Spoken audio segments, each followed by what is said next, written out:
Bismillahirrahmanirrahim. Değerli basın mensupları, hepinize hayırlı günler diliyorum. Gündemimiz tabii ki Filistin.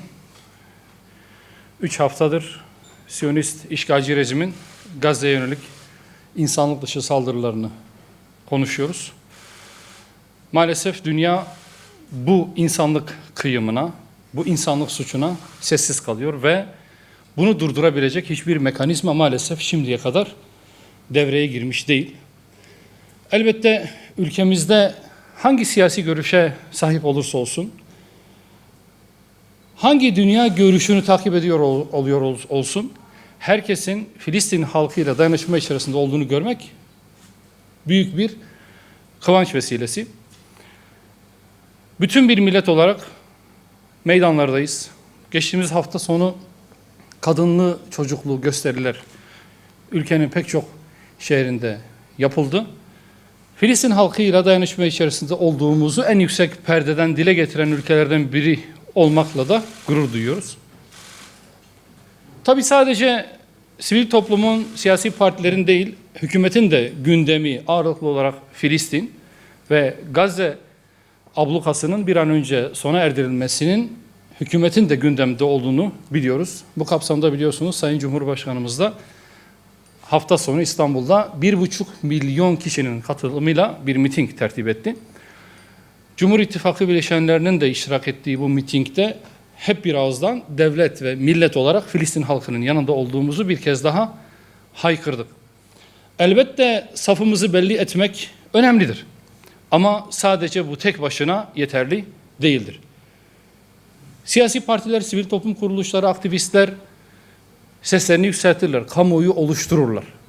Ama hükümetlerin de somut bazı adımlar atması elzemdir. Zira uluslararası toplumun harekete geçmemesi halinde tam bir soykırıma dönüşecek olan bu Gazze ablukasının bir an önce sonlandırılması bütün devletlerin ortak sorumluluğudur. Bu kapsamda hükümetimize de bazı görevler düştüğünü bir kez daha hatırlatmak istiyoruz. Çünkü yetki ve vazife hükümettedir. Hükümetin de özellikle bu soykırıma karşı, bu insanlık suçlarına karşı Siyonist rejimle olan ilişkilerini yeniden gözden geçirmesi gerektiğini ve diplomatik ilişkileri kesmesini bu süreçte tavsiye ediyoruz, öneriyoruz, istiyoruz. Bunun yanı sıra İsrail'le, Siyonist çeteyle bütün ticari, ekonomik, askeri ve kültürel ilişkilerin sonlandırılmasını, insani drama dönüşen Gazze ablukasının sona ermesi için de inisiyatif alınmasını bir kez daha hatırlatıyoruz. Somut adımlar bir an önce atılmalıdır. Filistinli kardeşlerimiz bizden elbette Siyonistlerle savaşmamızı istemiyorlar. Oraya asker göndermemizi istemiyorlar. Zaten orada kahraman mücahitler Siyonistlere anladıkları dilden cevap vermeye muktedirdirler. Bize düşen insanlığın ayaklar altına alındığı bu vahşet tablosunu bir an önce giderme konusunda irade sergilemek.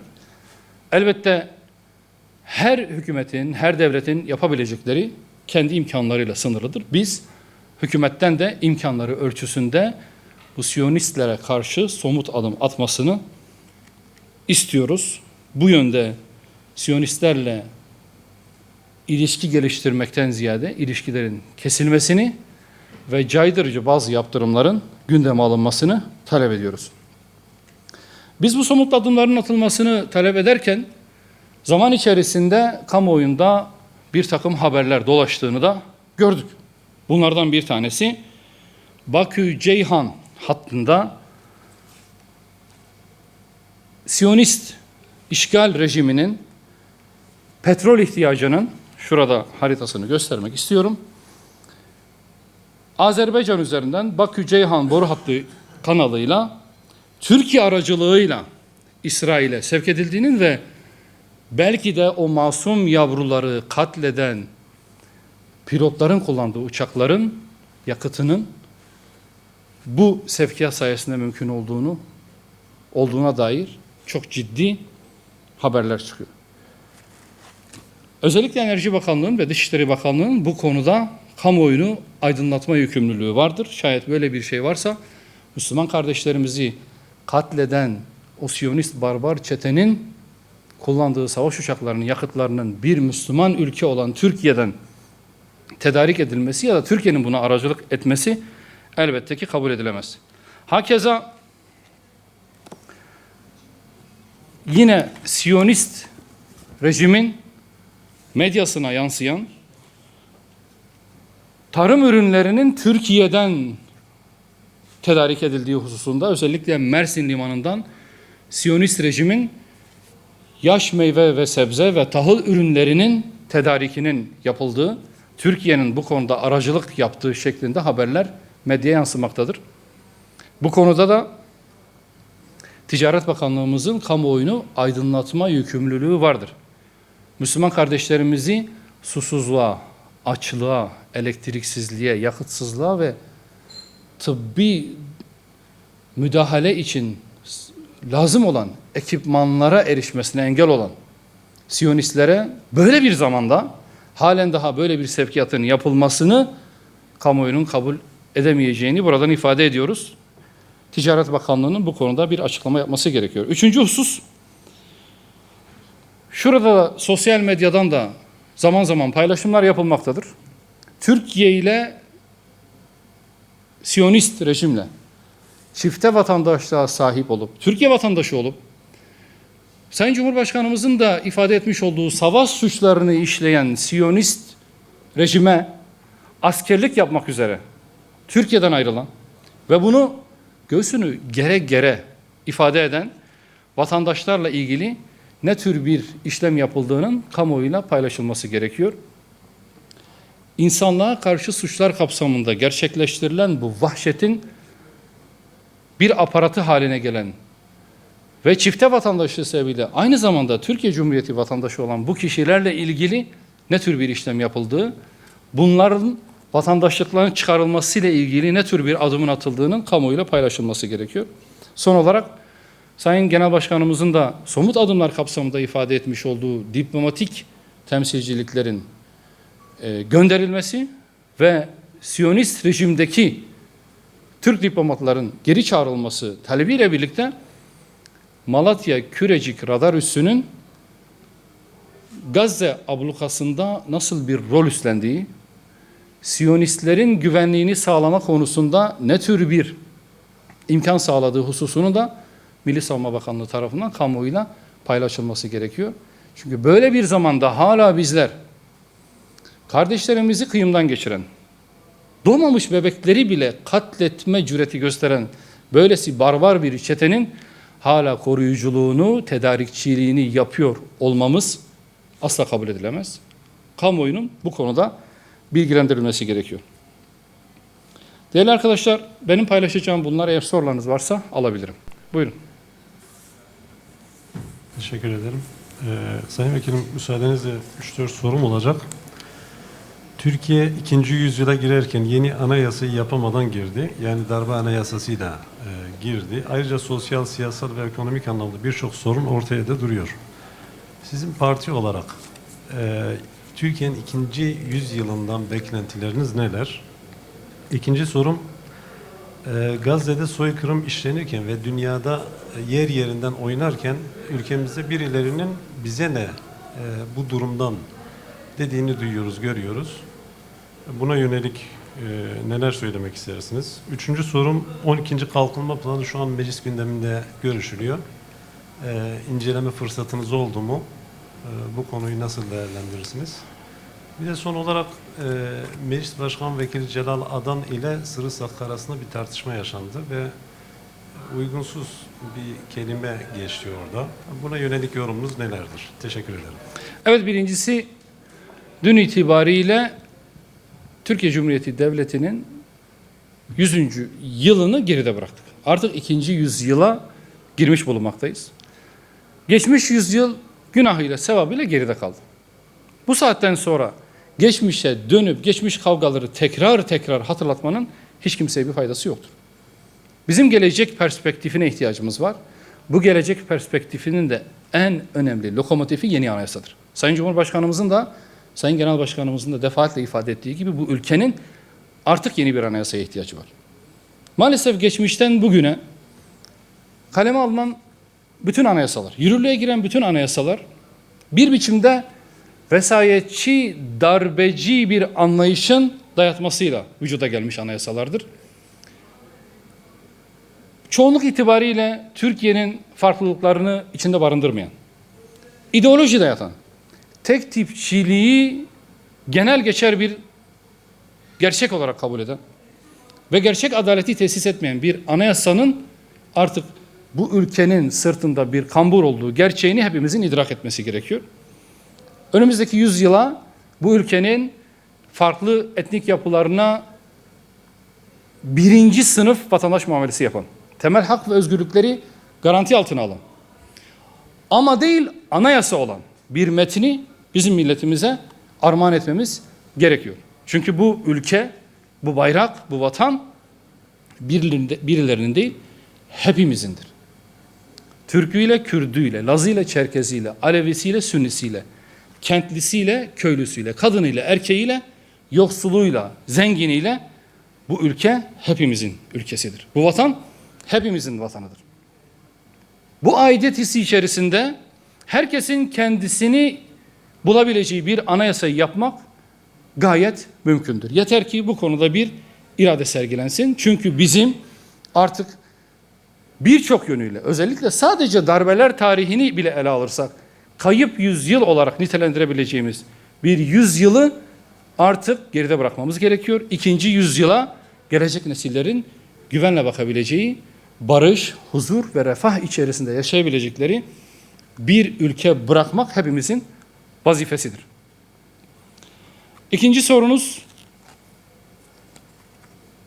bazıları diyor ki bu Arap-İsrail savaşından bize ne? Sorun bizim sınırlarımızda değil, bizim sınırlarımızın içerisinde değil, Filistin bizim komşumuz değil. O halde bu savaştan bize ne diyorlar? Sadece şu görseli size göstermek istiyorum. Muhatap olduğumuz Siyonist işgalci rejim sınır tanımayan, kural tanımayan, vicdan tanımayan bir rejimdir. Başbakanlarının son zamanlardaki mitolojiye atıfla kendi o tahrif edilmiş inançlarından ilhamla yaptığı açıklamaları hepiniz izlediniz sanırım. Kendisi dışındaki bütün insanlığı insandan saymayan, hayvan muamelesi bile yapmayan bir Siyonist çeteden bahsediyoruz. Ve kendi ideali Türkiye'nin de, Suriye'nin de, Irak'ın da, hatta İran'ın da ve Körfez ülkelerinin bazılarının da topraklarını içine alan bir ülke hayali. Bugün Gazze'yi savunmak aynı zamanda Hatay'ı savunmaktır. Bugün Gazze'yi savunmak aynı zamanda Konya'yı savunmaktır. Kayseri'yi, Gaziantep'i savunmaktır. Diyarbakır'ı savunmaktır.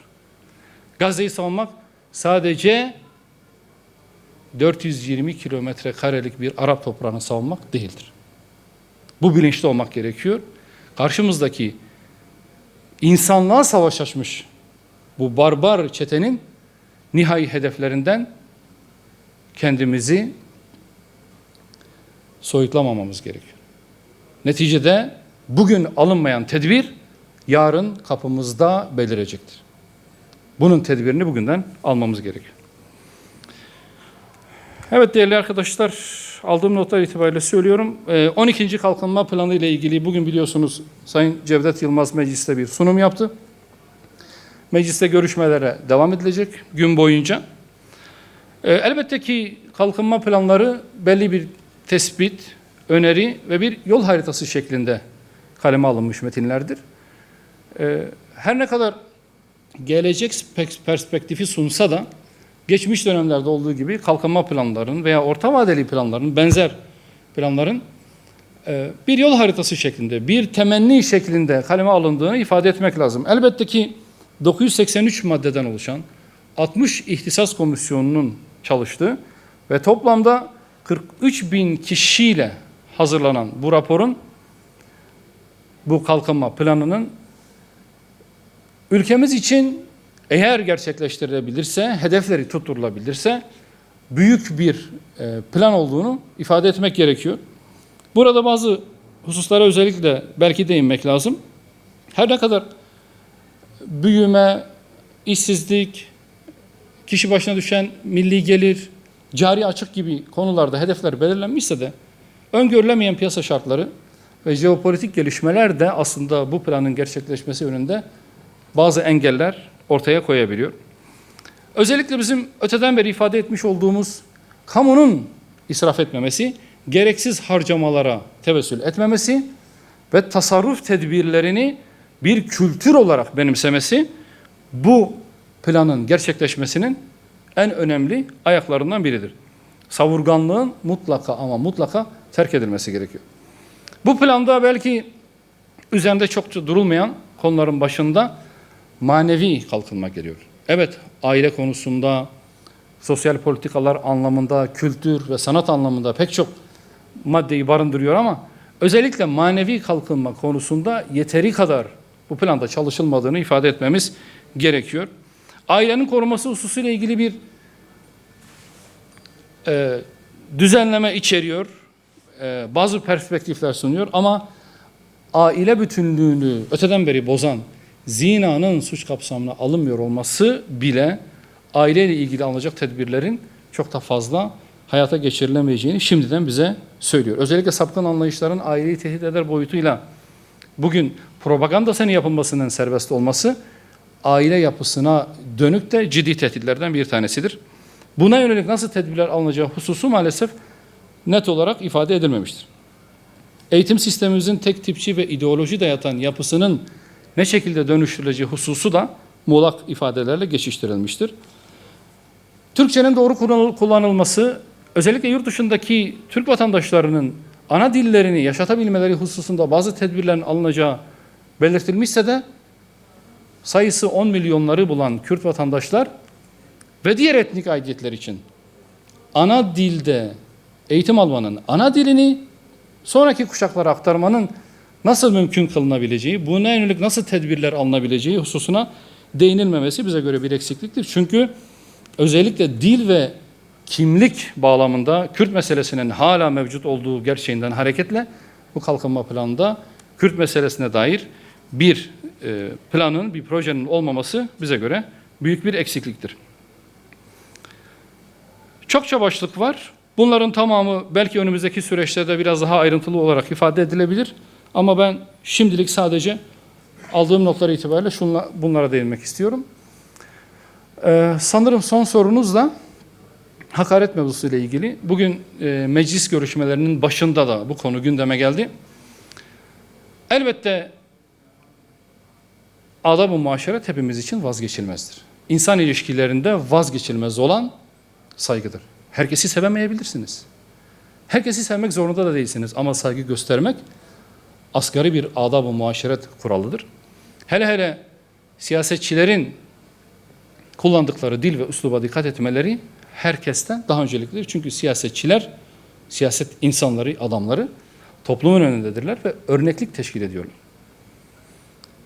Bu yönde bugün HDP milletvekillerinin grubunun haklı olarak tepki göstermesi ve akabinde meclisteki başta Milliyetçi Hareket Partisi grubu olmak üzere diğer grupların siyasetin nezih bir üslupla yapılması gerektiği hususundaki görüşlerine hepimiz katılıyoruz. Neticede milletvekilleri sadece kendi şahısları adına burada değiller. Oy aldıkları insanları temsilen buradadırlar. Yani halkın, yani milletin temsilcisidirler. Her şeyden önce meclis çalışmaları içerisinde fikrine katılırız, katılmayız. Görüşünü beğeniriz, beğenmeyiz. O ayrı bir mevzu. Ama herkes belli bir asgari saygı çerçevesinde birbiriyle iletişim kurma becerisini göstermelidir. Olaya bu zaviyeden bakıyoruz.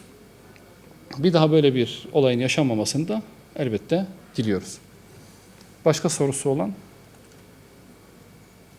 Teşekkür ediyorum arkadaşlar. İyi çalışmalar diliyorum.